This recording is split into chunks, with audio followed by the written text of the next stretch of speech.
नसरापूर अत्याचार प्रकरणातील चिमुकलीच्या स्मरणार्थ आयोजित करण्यात आलेल्या शोक सभेत भावनिक वातावरण पाहायला मिळाले। या शोकसभेला चिमुकलीचे आई वडील देखील उपस्थित होते। आमच्या मुलीला न्याय द्या अशी आर्त मागणी करत त्यांनी सरकार आणि प्रशासनाकडे दोषीवर कठोर कारवाई करण्याची विनंती केली आहे।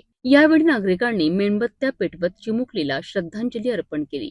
नसरापूर परिसरात आयोजित करण्यात आलेल्या या शोकसभेत मोठ्या संख्येने नागरिक सहभागी झाले होते। हातात मेणबत्त्या, डोळ्यात अश्रू आणि मनात संताप अशा वातावरणात चिमुकलीला श्रद्धांजली अर्पण करण्यात आली। यावेळी उपस्थितांनी 2 मिनिटे मौन पाळून दिवंगत चिमुकलीला आदरांजली वाहिली।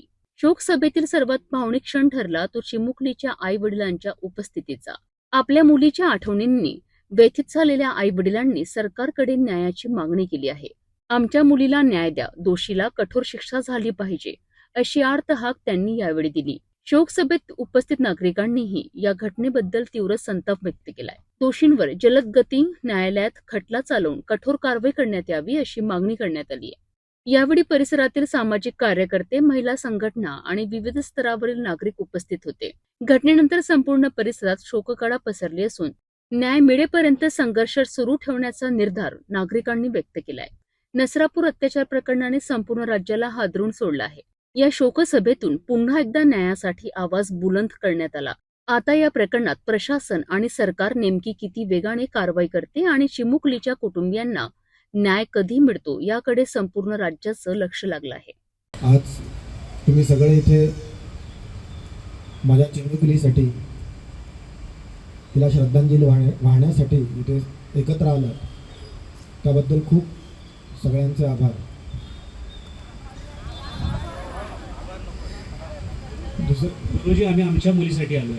तुमच्या मुलीसोबत काय घडायचं होतं ते घडून झालंय। इथून पुढे आमच्या चिमुकल्यांसोबत की आपल्या लहान चिमुकल्यांवरती सर्वांनी खूप जातीने लक्ष ठेवा, कुणावरतीही विश्वास ठेवू नका। जी आज वेळ आमच्या दोघांवरती आली आहे ती आपल्या पुढे कुणावरती येऊ नये हीच परमेश्वराचरणी प्रार्थना आहे। आज आपलं पोलीस प्रशासन, आपलं जे सरकार आहे हे खूप चांगल्या पद्धतीने आम्हाला सहकार्य करते। अगदी दररोजच्या दररोज डेली अपडेट आम्हाला इथे येऊन प्रत्यक्ष पोलीस देत आहेत की आज कुठपर्यंत काम झालं, पुढे काय करणार आहोत, याची सगळी माहिती आज पोलीस आम्हाला इथे येऊन प्रत्यक्ष देत आहेत। आणि अपेक्षेपेक्षाही खूप जास्ती ते आम्हाला सहकार्य करत आहेत आणि उत्तमातलं उत्तम कार्य करत आहेत।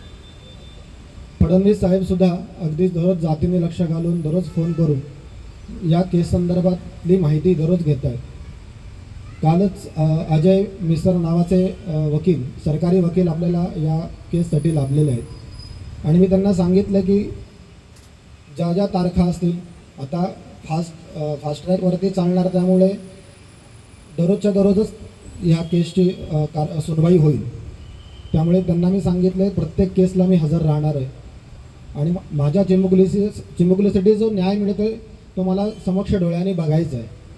त्यामुळे सगळे प्रशासन आपल्याला खूप चांगलं सहकार्य करत आहे, सगळे वरचे मोठे अधिकारी खूप चांगले सहकार्य करत आहेत। तुमच्यासारखी जी लोक आहेत त्यांच्यामुळे आम्हाला आज खूप मनोधैर्य लाभलेलं आहे। आज DSK मध्ये प्रत्येक माणूस येतोय, भेटतोय, आमच्या दोघांचंही मनोधैर्य वाढवत आहे।